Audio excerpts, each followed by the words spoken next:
అందరికీ నమస్తే. TET exam అయిపోయింది. ఎంత కష్టపడ్డామో మనకే తెలుసు. పుస్తకాలు, రాత్రులు, భయాలు, ఆశలు అన్నీ కలిసి ఒక పరీక్ష అయిపోయింది. ఇప్పుడు రెస్పాన్స్ షీట్స్ వచ్చాయి.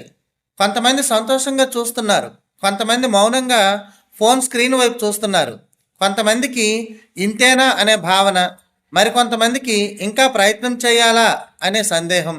ఇక్కడ ఒకటి చెప్పాలి, రెస్పాన్స్ షీట్ అనేది తీర్పు కాదు, అది ఒక అర్థం మాత్రమే. మన సిద్ధత ఎంతవరకు వచ్చిందో చూపించే అర్థం. తప్పులు కనిపించాయా? అది మీ బలహీనత కాదు, మీకు దొరికిన దిశ. ఎక్కడ దృష్టి పెట్టాలో చెప్పే మ్యాప్. టెట్ ఒక గమ్యం కాదు, ఇది డిఎస్సికి వెళ్ళే మార్గంలో ఒక స్టెప్ మాత్రమే. ఈ స్టెప్లో తడబడితే ఆగిపోవలసిన అవసరం లేదు. ఇప్పుడు ఈ సమయంలో కంపారిజన్ మానేయండి. ఎవరికి ఎంత మార్కులు వచ్చాయో కాదు, మీరు ఇంకా ఎంత ముందుకు వెళ్ళగలరో ఆలోచన చెయ్యండి. రెస్పాన్స్ షీట్ను మూసేయకండి, దాన్ని చదవండి. ఎందుకు ఈ ఆప్షన్ తప్పైంది, ఎక్కడ కాన్సెప్ట్ మిస్ అయింది, అదే మీ డిఎస్ఏ ప్రిపరేషన్కి పునాది. గుర్తుంచుకోండి, ఈరోజు కొంచెం తక్కువగా అనిపించిన మార్కులు రేపటి పెద్ద విజయంలో భాగం కావచ్చు.